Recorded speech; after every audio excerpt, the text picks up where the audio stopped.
Hi, it's Rebecca Whitman, your host of the Balanced, Beautiful, and Abundant Show. I'm a top-rated life coach, an international best-selling author, and a multi-passionate entrepreneur. I'm on a mission to help you go from burned out to balanced, beautiful, and abundant. The experts on this show will help you achieve work-life balance so that you can experience abundance in 7 pillars of life: spirituality, health, emotions, romance, mindset, social, and financial life. When you have all 7 pillars of life in alignment, you are balanced, beautiful, and abundant. Let's go.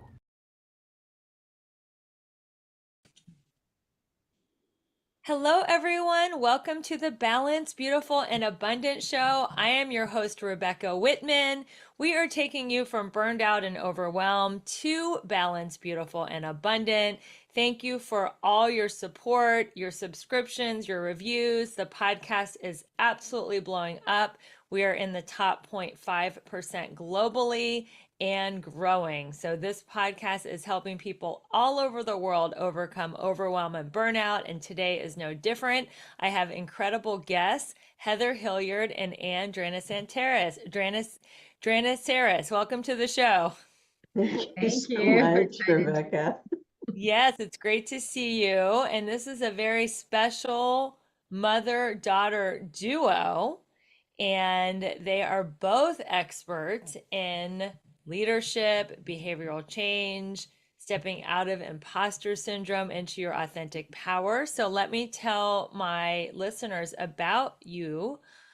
Anne and Heather are a mother and daughter team, and they are organizational leadership's experts at Caliber Leadership Systems, which is a boutique consulting firm specializing in dismantling dysfunction in organizations. They leverage their expertise in neuropsychology of human development. Sorry, these are like mouthfuls. All right, I'm getting some water if you're listening.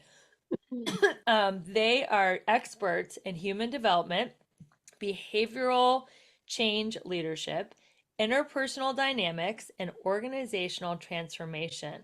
And they have worked with thousands of leaders, been featured in major publications, and spoken on many stages and conferences. They've written several books based on personality type and based on the brain string styles and the Myers-Briggs type indicator. So we're going to get into the brain-based striving styles, and I don't think everybody who listens knows about Myers-Briggs either. So we'll touch on what those personality types are. So tell us your story. You know, most mother and daughters are having a very tenuous relationship at this age, middle-aged women and next generation moms, and you guys are working together. So how did your relationship evolve from mother-daughter to business partners? Well, it's a little bit of an interesting story. Anne is my biological mother, and she actually gave me up for adoption when I was born. She was just shy of her 17th birthday, and Anne and I reunited when I was 27. And in the process of coming together and meeting each other, we discovered we had this real shared interest, orientation, kind of driving force around helping people and helping organizations to achieve their potential. And we were working in very different places and spaces at the time, but about 3 years after we met, we started our business together. So it's been 25 years now. So we didn't have any of that angst coming from, teen life over into adult life. We were forging a business partnership and a relationship as family and building our business all at once as part of our journey. How did you reunite? What was the path of finding each other? Well, up in Canada, the way it's done here is that when you give up, or at the time anyway, you could sign up with a registry so that if the child you gave up for adoption at some point wanted to reunite with you, they simply contacted that agency. And when Heather was on the was engaged to be married and decided she was going to look for her medical information. And instead, in addition to the medical information, she got a huge family instead. I love it. So, Yeah. Heather, you looked up Anne right before you were going to get married, Yeah. and Anne, were you shocked to hear from her? Were you kind of like intuitively expecting one day my daughter that I gave away for adoption is going to look me up? Were you like, I Well, was waiting for you? Or are you like, yes, I was always hopeful of that. And I had started in around the age of 18 because that's the age at which Heather could legally look me up. And I started thinking at that point, I have to prepare myself for something that's going to be coming. And fortunately, I was a bit more stable when we finally reunited than I might have been when I was a bit younger. And so it was a perfect timing for it. It couldn't have been a better time for us to get together because I was at a place in my career, Heather was at a place in her life and career. We were both quite stable and we came together. And so the story goes. and are you guys a lot alike? I know we both talked about our personality types based on Myers-Briggs, and we all have very rare personality types, especially for women. Do you guys have a lot of similarities as far as your personality style goes? Yeah, I think that that's what really helped us. And I grew up in a family where none of the women were like me. And so it was really cool to meet someone with that more of a rational brain orientation because it's not as common in us as females, and who also had that same orientation towards personal growth and development and ambition, and and so all of that sort of, I think, really helped us in terms of forging that relationship and building those connections. I think the other thing that people always comment about was, you grew up when you're adopted, nobody looks like you, nobody has mannerisms like you. And one of the things that was really amazing, not just from a personality similarity, but how many mannerisms we had that were very similar, even though I'd never met her before. So hand use, inflections, sort of these things that just come from somewhere, but it wasn't, they weren't learned in my part, they were just organic. And so when they start spending time with people that look like you and behave like you and sound like you, it's a really different experience, right? And I think always when we think about that conversation that I know we're going to get into around the imposter is, part of that piece, and especially because I was still in my 20s, right? It's like figuring out where you belong is a big part of our journey in our 20s. And I always knew that I didn't really quite belong. I have a wonderful, experience growing up in my adoptive family. And so I'm not knocking them, but there was always that piece of where I didn't quite belong. And so I think it was just because I didn't have that intellectual cerebral connection with the people that I grew up with or the people that were in my family. And so finding that in my biological family was really cool and allowed me to, I think, grow and develop in ways that I wouldn't have otherwise. Oh, that is so well said. So let's talk about did you create the Driving skills. striving Yeah. styles personality type? Tell me, how did you create that? What does it mean? What are the different styles? This is the first I've ever heard of it. So I had been working with the striving styles in my psychotherapy and coaching practice, and starting around, I think I first got certified in about 1982 in the Myers-Briggs. I fell in love with Jung when I was doing my psychotherapy training, and this Myers-Briggs is simply an instrument for really determining Jung's theory of psychological type, how the brain is wired Mhm. functionally to take in information and to make decisions. And so, as Heather and I progressed in our consulting firm doing work with leaders, we were using the emotional intelligence assessment, we were using the Myers-Briggs, we were using leadership assessments, and we decided that were going to evolve the Myers-Briggs, as it were, and include the emotional drivers of behavior, which are our emotional needs.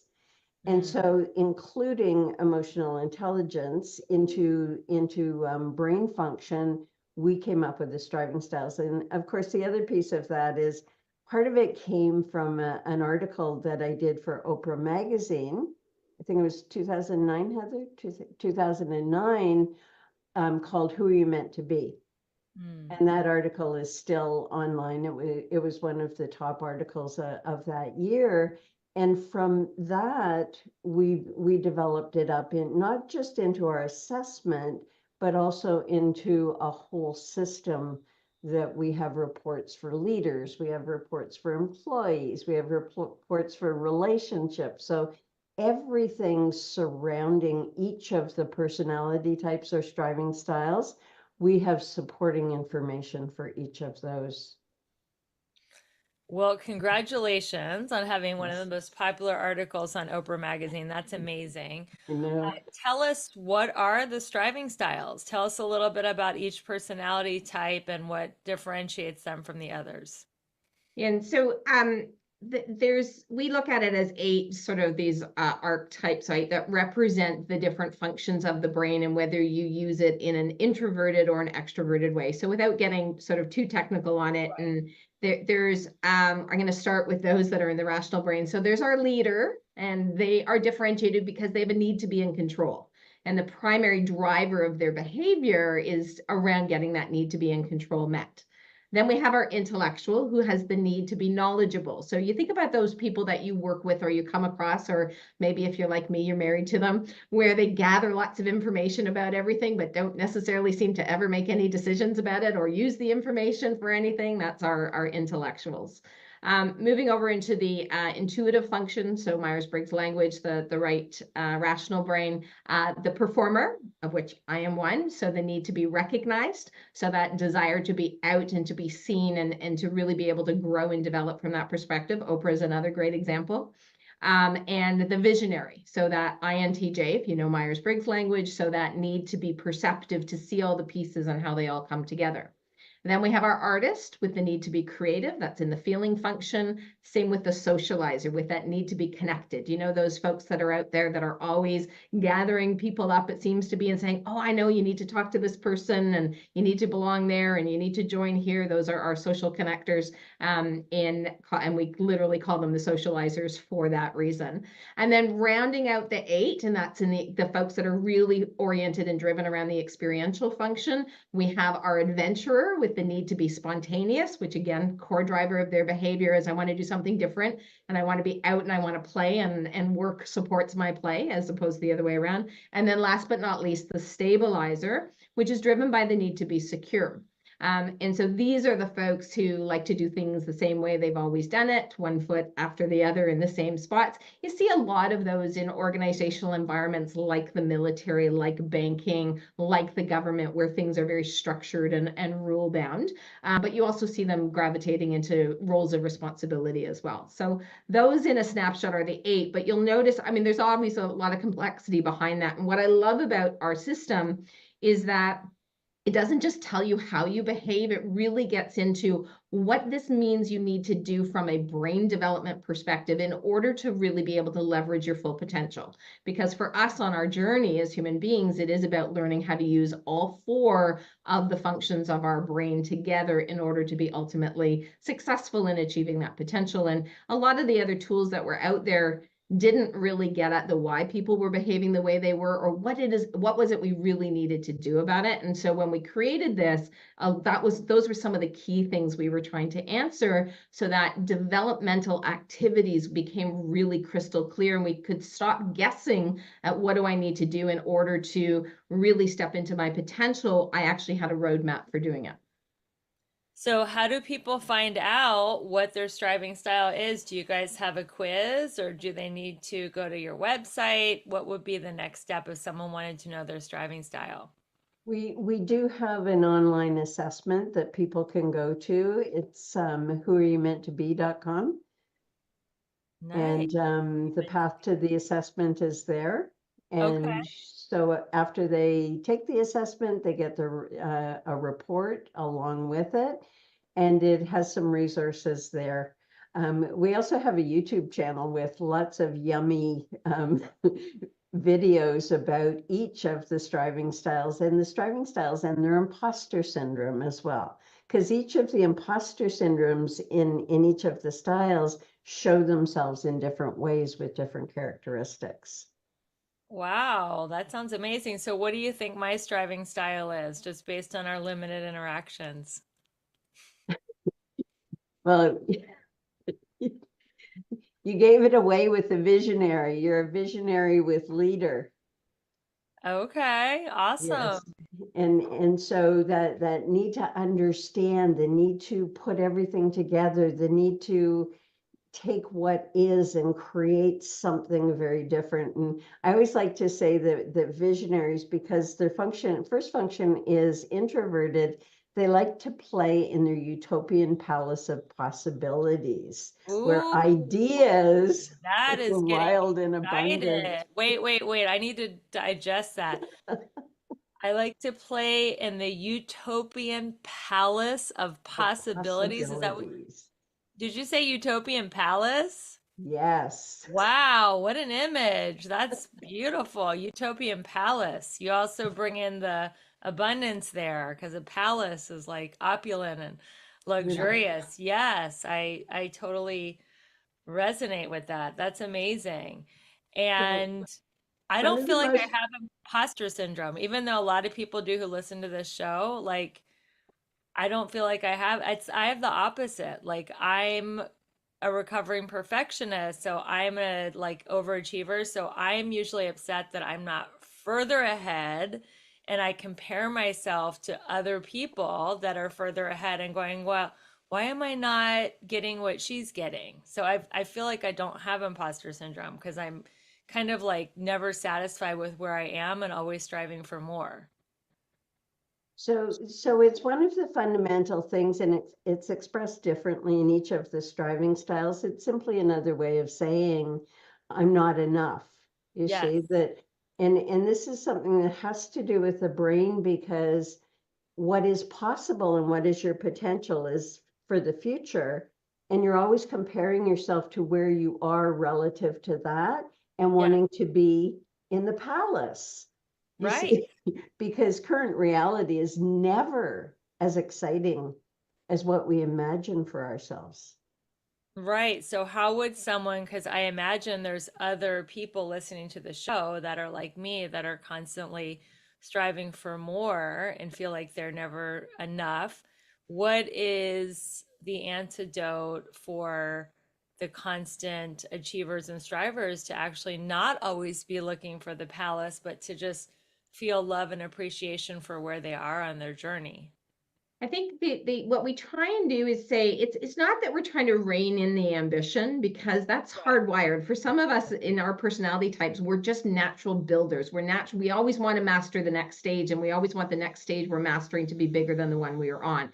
And that's core to who we are and our potential. So we're not trying to negate that. What we're trying to do is, Anne talked about this a little bit, is we've got this idea, our utopian sort of that vision that we hold, but what we start doing is we're measuring today against that, even though that is a desired future state. And so what we want to do is bring it into what are those achievable milestones, which is really where we should be tracking. Are we progressing or are we not? And celebrating, because the challenge is we're always measuring against this ideal, not based on what have I done and achieved so far. We don't look back. Our brain's not wired to look backwards in the same way that other people do, to say, wow, look at how far we've come. Like, we don't do that. We're always saying, look at how far I want to go and I'm not there yet. And that's the struggle. And so we have to learn to balance those two things out and recognize when it's a time for us to be looking at where do we want to be versus where we are to build our strategy and our plans. And then as we're moving through that, to be celebrating those milestones and those progressions, and not necessarily saying we've got to be somehow magically be satisfied, but also just, again, in keeping with the language around the imposter syndrome, questioning, if am I going after that so I feel like I'm enough, or is there other reasons that are really driving that, so that we're not going after those ambitions out of our persona, but really from that place of authenticity. What is my path? What am I here for? And how does that fit against that? Not, I want a bigger house, I want more travel, I want, because that could be coming out of that imposter persona where if I have all of these things, then I'll be enough, right? Because I've got that external validation that says, yes, I'm enough, but inside it's never enough because we haven't done that work along the journey. Does that make sense? Yeah, so what I'm hearing you say is it's okay to be ambitious and want more if it's purpose driven, to make an impact, to leave a positive legacy, to just because I'm just so aware that our time on this earth is so limited and every day is a precious gift. And I want to just give as much and put out as much good as I can versus, filling that God sized hole in your heart with validation. Like, I need the bigger house and the newer car and the fancier jewelry just to feel like I'm okay, just enough. So I think it's kind of like the come from is one is healthier than the other. I think a lot of people are validation addicts and they're trying to use success and achievement to fill their God-sized hole and they haven't done the healing Yeah, first. I And agree. it's like giving from the overflow, like feeling like you are already enough and your cup is already full and then producing results from that overflow versus from a deficit, like I need this stuff to fix me. Fulfill me. Is that what you're saying? Yeah.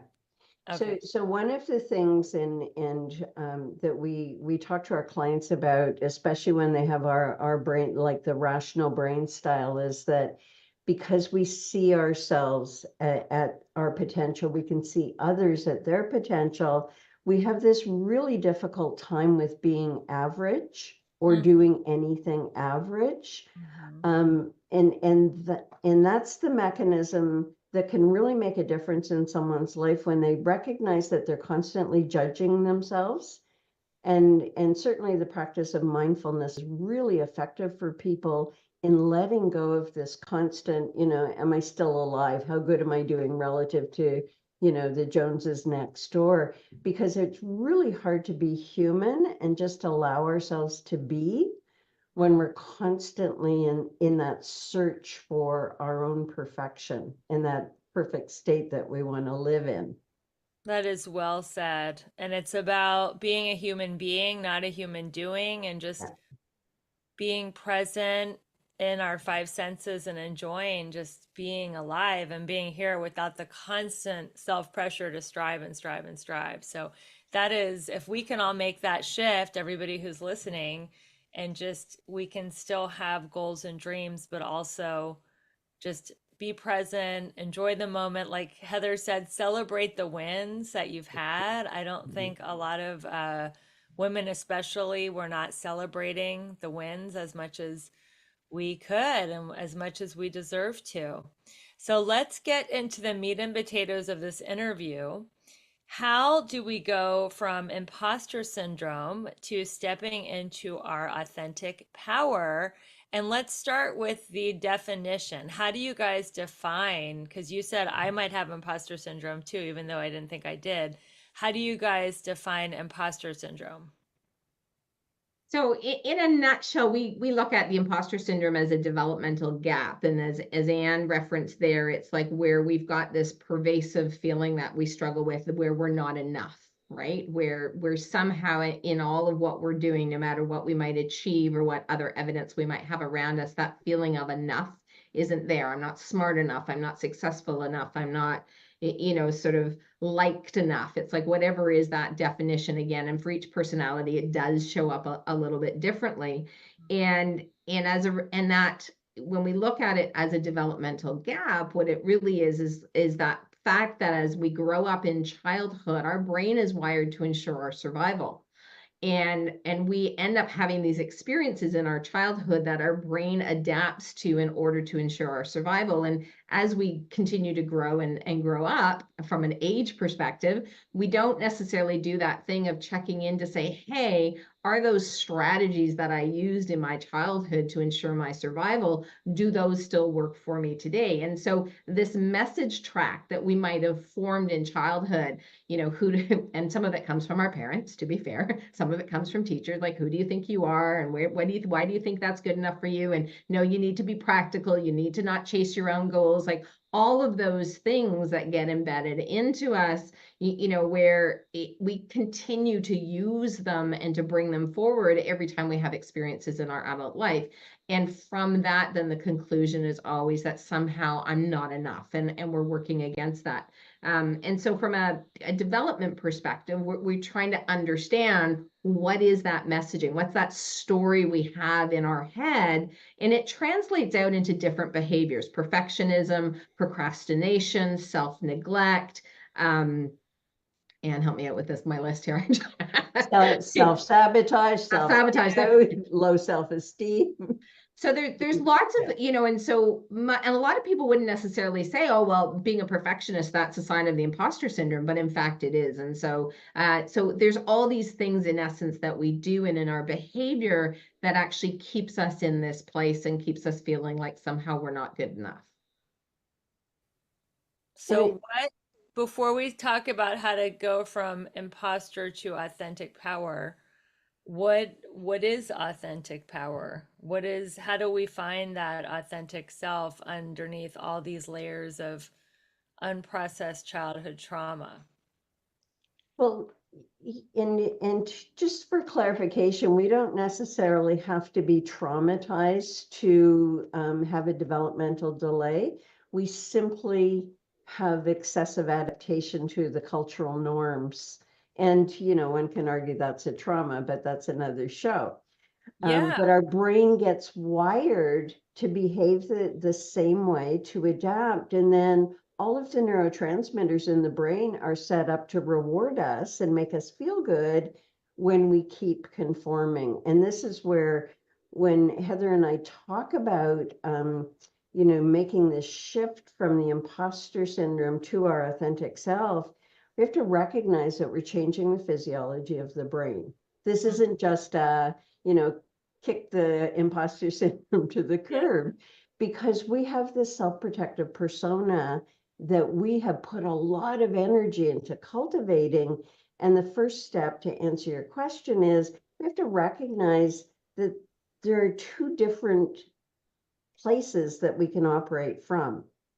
And one is that persona that we've crafted so that we can get along in life and do what we do in life. And then there's the inner, the authentic self, with all of our hopes, dreams, ambitions, desires.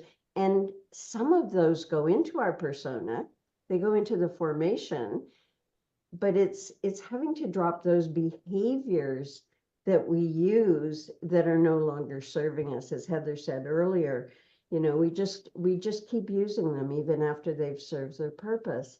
And so the first step is to really nail down that duality.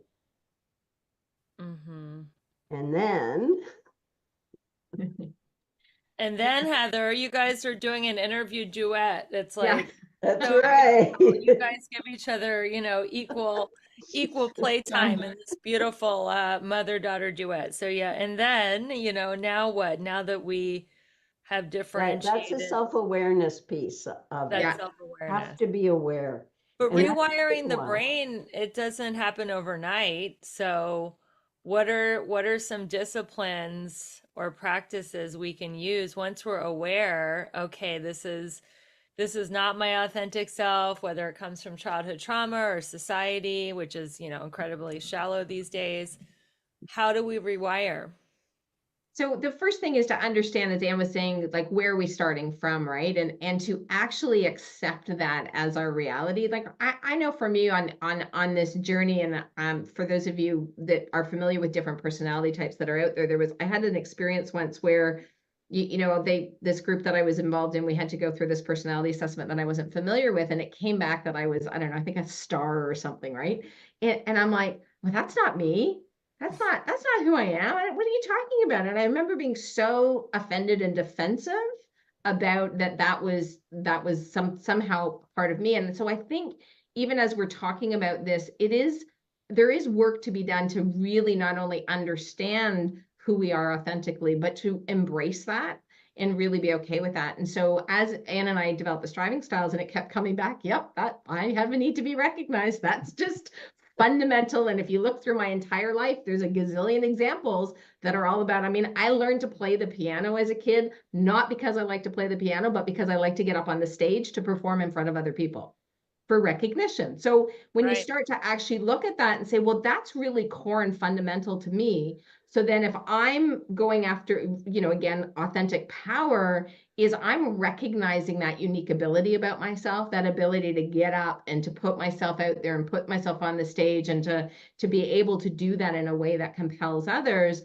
Then I start to organize my vision for myself and my vision for my life, making sure that that need is being met. So instead of trying to keep it small or to be more subtle or to not, it's like I own it and I'm okay with that. And that is just so fundamental to who I am. And so we start to see that shift in us when we're really going after that authentic power, where we can voice who we are, what is unique about us. And equally, we can say things like, yep, my ego is not tied to my cooking skills, the fact that I buy cookies for my kids to take to school as opposed to baking them. Like I'm not comparing myself to others because I understand and value what is unique about me, and I'm going to create my world and my life to deliver against that, not to to play some role or to meet someone else's expectations. So that's part of that authentic power where I can really feel like I don't have to adapt and I'm entitled to be who I am without apology and without reservation. That is so beautiful. And that is kind of very feminist, first of all. Women have been so subjugated that they have to look a certain way, act a certain way, be a certain way. And not all women are like that. For example, like we all have a very rational personality type, which could be even considered like masculine or logical. Yeah, And for sure. people could consider us like remote or not connected, but it's Yeah. not that. Like we love people so much. We're just more in our logical side of our brain. But you can even talk about body image, right? Like what you just said, not every woman is meant to look like a, runway model in Paris, which is like, 2% or 1% of the women have that tall, lanky body. And like just loving and accepting their body type for who they are. Of course, we want to be strong, fit, and healthy. It's one of the 7 pillars of abundance, but it's different to want to be fit and strong for longevity reasons Yes. Yes. versus like to fit in and look a certain way for approval. So what you were saying really helps women step into their power because when you're being your authentic self, you're not doing it because you're trying to get other people's approval or validation. You're doing it because that's who you are. Yeah, And exactly. that's what we mean by the developmental gap. It's that dependency on approval is a stage of development that all human beings go through. But we're meant to move beyond it and self-regulate and internalize and use our power, our authentic power to decide what works for us and not stay dependent on the approval and recognition of other people. So, what age of development is approval seeking, and when do we grow out of it? Because I feel like our whole culture is stuck in approval seeking. So what is the next step of evolution past that for a healthy person? Yeah. We jokingly say that, even though we think we're really evolved as humanity is really evolved, it's really not that evolved. Like we're No. just coming into greater consciousness all the time. It hasn't been that long since we even recognized that there were stages of psychological development. Yeah. And so if you look at, most people get stuck in the teenage years using coping strategies and conflict resolution strategies that are about that age of fight or flight, or let me be helpful to stay with my social group, and let me dress the same and look the same and wear labels so that I'll fit in. And if people don't realize they're stuck, and this is the thing about the imposter syndrome, that people don't recognize that they're stuck in this developmental delay, they can't do anything about it. So people are walking around as overgrown teenagers because that is the age where approval seeking is the most important. So in a Yeah. healthy person, let's say they go out of the phase as a teenager, they're no longer approval seeking. What is the next phase of a healthy person if they move through that? That would probably be in their 20s. What would they Later, be? later, actually. Yeah. Yeah. They would be what? Later than the 20s. You have to think of the 20s as still a part of your teenage years. So from Okay. a brain development perspective, it's still adolescent brain, especially for males, Yeah. because they're, 28, 29 before their brain actually finishes maturing. So you're looking more as you head into your 30s and that individuation, right? Where we're starting to truly say, who am I and what do I stand for? And we're starting to think about our own values, and it's the intent in that stage as we move from there into our 40s is that we're starting to step into that authentic power. Our 20s are us exploring and trial and error and learning what works and what doesn't work, and having experiences that inform as we move into that next stage. But there's still, if you think about people starting their careers, there's still approval seeking. You think about people going into relationships that lead into marriage, there's still this sort of codependence that they're working through at that particular stage, because they haven't quite, there's still a connection to parent and parental approval, right? And there's still folks in their 20s working on career paths because their parents told them, yes, go be a doctor and a lawyer. No, don't go be an artist. I don't care how talented you are, right? And so there is those aspects. So it's actually as we move into our 30s and 40s where you start to see that transition out in a So developing person. Sorry, In let the me qualify. developing. Doesn't Yeah. happen automatically. Yeah. So when does the brain stop developing? Are there just stages for every decade until somebody's 100 years old and dies? Or is it just like they peak out like in their 40s where they're an individuated person? How does that Well, work? psychological development can last a long time. It's when the light of consciousness gets turned on in a human being, and that doesn't happen for everyone. And so normal, if you're coming at it from a Jungian perspective, Jung said that about the age of 43, there's a fundamental shift to, letting go of really letting go of societal expectations and starting on the road to individuation. And so following that dependent stage, there's independence and interdependence. And then we go into that higher level of, who am I as a spiritual being? Who am I as a social being? What do I want to give back? And these things happen in people's lives based on whether or not they're just living at the financial survival level and they're constantly in fear, or whether they've had the opportunity and have been driven by a need to develop themselves. Okay. Well, this has been very interesting. I did not expect this interview to take this turn, but you guys have really inspired me to ask these questions.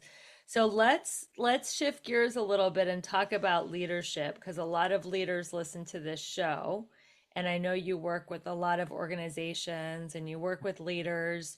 So what do all successful leaders have in common? Well, at the core, a really high level of self-awareness. So that awareness of, who am I? Where are my strengths? Where are my gaps? And that ability to bring that into the conversation. So they've moved out of that persona or that sort of faking it till they make it sort of stage, and really recognizing that, this is my style as a leader. These are the situations in which I excel. And this is what I need from the people around me and the processes around me in order to support me. So they really come out of that place of thinking, I can do it at all and I can be an expert at everything and I don't need anything or anyone, to really being able to look at themselves authentically and to lead from that place of as we talk about that, leading others from that place where it's not that I don't have to be autocratic and I don't have to be permissive, but I really get to exercise my own authority. And I feel entitled to actually be a leader and to lead, not just to show up and keep people happy, or not just to, make sure I'm commanding and controlling things, but really being able to exercise our power in that leadership. The ones that are really successful understand that and understand what they have to do personally in order to get comfortable in that space. That is so important because I feel like a leader has to be self-aware and know where their zone of genius is and where they need support and help, because they can't be everything to everyone or they're going to burn out. That's the whole point of the show, helping people overcome burnout and overwhelm. So knowing what your zone of genius is and excelling in that, which is way more fun than trying to do all these other things that are not in your zone of genius, and just delegating. I think delegation is so important for leadership. Would you like to add anything to this, Anne? What makes a successful Well, leader? the only thing I would add to it is, in today's complexity where leaders are expected to be more psychologically astute and, empathetic, and to be able to take care of the emotional needs of their people without any training. I think, the risk that a lot of leaders are facing these days is these unrealistic expectations and trying to be too many things. To your point, Rebecca, about they're just trying to take on so much and be all things to all people, and they're getting burnt out and exhausted because nobody's feeding them, nobody's giving them the training and development that we need. And many organizations Heather and I work with, the leaders are hungry to change their behavior, to know how to do things, but they've never had any training in how to be a leader. They know functionally they're really successful, but the people leadership side, they're constantly feeling like they're not enough. And that's where the imposter syndrome shows up there. So leaders that are listening, you get to be poured into too. That's why you're listening to this podcast. So high five there. Yeah. But yeah, it's about leaders pouring into their own personal development and not just always giving, which causes burnout when you're constantly giving and not replenishing. So what makes a toxic leader, or would cause a toxic work environment? I know you guys have been hired to heal toxic work environments.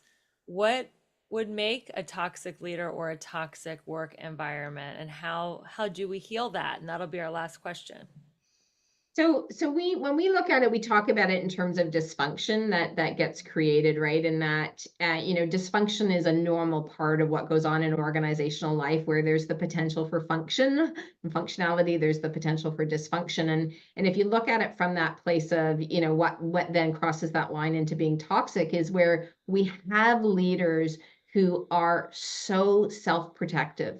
So all of their energy is going into protecting themselves, their persona, their ego, their image of themselves. And because of that, their behavior then crosses that line into dysfunction and toxicity. So for example, we have a client and, at an executive level where, one of his colleagues on the executive team or one of his direct reports will make a comment about something, and he'll say things like, "What, are you stupid?" And so that then fosters that sort of, it's like everybody sort of shrinks from that. Nobody says anything, nobody challenges it.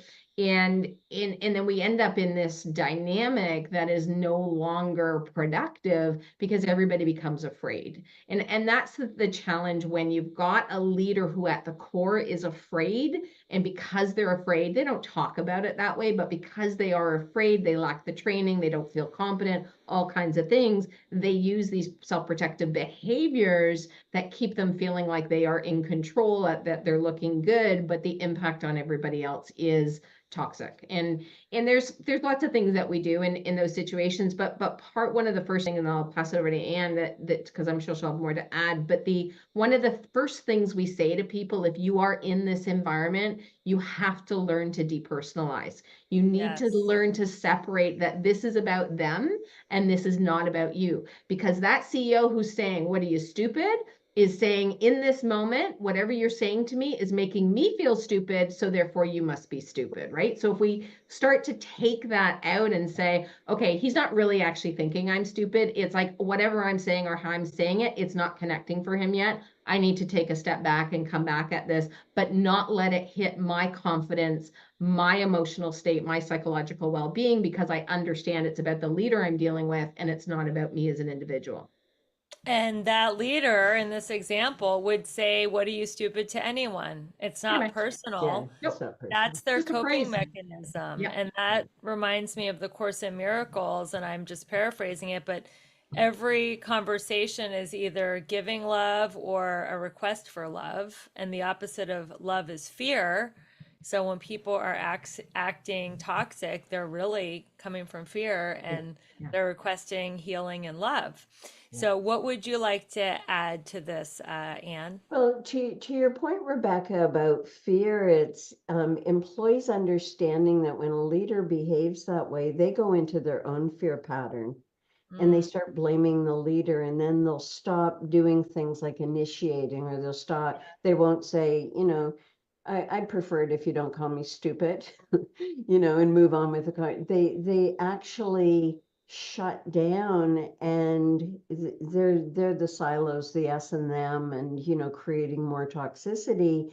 But the employees don't think that they're contributing. You see, it's just the leader's fault, and the leader's the only one that needs to change. And in the work that in particular that Heather's done in organizations, where she goes in and works with that next level of leaders and putting in systems where they actually start moving with their authentic energy and not just tolerating bad behavior. Because nobody ever gets fired for saying, please don't call me stupid. It's just, I've never heard of a case, but people live in fear of just making a simple boundary like that. I think people are scared of getting fired, and with, the crazy economy and crazy times that we're in, people are like, well, I just better keep my mouth shut and take the verbal and emotional abuse from my boss because I don't want to lose my job. I think that is the fear of why people don't set the boundary and say, please don't call me stupid. Yeah, but The it's story. the evidence. It's a story. Sorry. You Yeah, see, if you know of someone who's actually been fired for saying, please don't call me stupid, we I have don't. executive vice presidents who are afraid to ask the CEO for performance expectations because they might get fired. I mean, there's all kinds of inflammatory things we can do in our brain to scare ourselves into being quiet. This And has been we don't so own our interesting. power. Huh? We don't own our power when we do that. Let's end with this. Give us each one tip on how to step into our authentic power. If we could just do this one thing, it would put us, I know it's not an overnight thing, but it would put us on the path, on the trajectory to stepping into more of our authentic power. Just if you could have one more point, maybe this would be on a billboard on the side of the highway, like do this one thing. What would yours be, Heather? It would be to take action. Mm. Because a lot of times I think we think about it, we complain about it, we talk about it, we wish we were something, but we don't do that. What's the one thing I can do today that actually moves me closer to knowing who I am, knowing what my potential is, and being on that path towards that powerful vision that I have for myself, is to just take action. I love it. Take action. And what is your one step that we could do today to step into our authentic power, Anne? Well, what I find is a lot of people are trying to get rid of their fears before they take action. So to Heather's point, I would simply add, feel your fear and do it anyway. because Yes. it's not going anywhere. Nope. It's normal to have fear of failure. And I think it's about reframing failure, right? There are only two things that happen. We either win or we learn. And my husband and I are doing this thing at night. We got it from Sarah Blakely, where we say where we failed today. And we're just talking about it every day. And we're desensitizing ourselves to our fear of failure. And we've been doing it for a couple weeks and it's working. So Great. there you go. So I know people are going to want to keep in touch with you and maybe take that striving personality type assessment quiz. Where can they find you? And I'll definitely link the quiz in the show notes. Thank you. Probably the easiest thing to do is check out our website. It's Dranitsaris-Hilliard.com. So spelling to be found in the show notes there. And through that place, you can access everything. Our books, our YouTube channel, our podcast, Striving Styles, everything is there in one place. Also a place that you can just reach out directly to us as well. Perfect. Well, thank you guys so much for listening to another amazing episode of the Balanced, Beautiful, and Abundant podcast. I'm your host, Rebecca Whitman, helping you go from burned out and overwhelmed to balanced, beautiful, and abundant. If you love this show as much as I know you did, go ahead and copy the link, share it with a friend, and don't forget to leave a 5-star review. This is really important to keep our show growing. And if you could take a screenshot of yourself listening to the show on your phone and tag me at Rebecca E. Whitman, I will definitely give you a shout out on Instagram. Thank you, everyone. Thank you, Heather. Thank you, Anne, for being my guest. And we will see you next time with another amazing show. And until we meet again, keep your vibe high and magnetize. Thanks, everyone. Thank you so much for listening to another amazing episode of the Balanced, Beautiful, and Abundant podcast. It's your loyal listening that makes our show top 0.5% in the world. I would love to connect with you in person. We're having our second international retreat October 3rd through 6th in Belize. If you like yoga, sound baths, and want to get all 7 pillars of abundance to a level 10, this retreat is for you. Just go to the link tree in the show notes to snag your $200 off promo code before April 15th. And let's end the year 2024 with momentum so that going into 2025, you will have so much abundance in all areas of life that you will be setting yourself up for the most incredible year ever. It is going to give you something to look forward to all year. Make sure you snag your spot before April 15th. And if you have any questions, you can always email me at RebeccaElizabethWhitman.com. My email address is on my website. Thank you so much for your loyal listening. And we will see you on the next episode. And some of you lucky ladies will see you in Belize.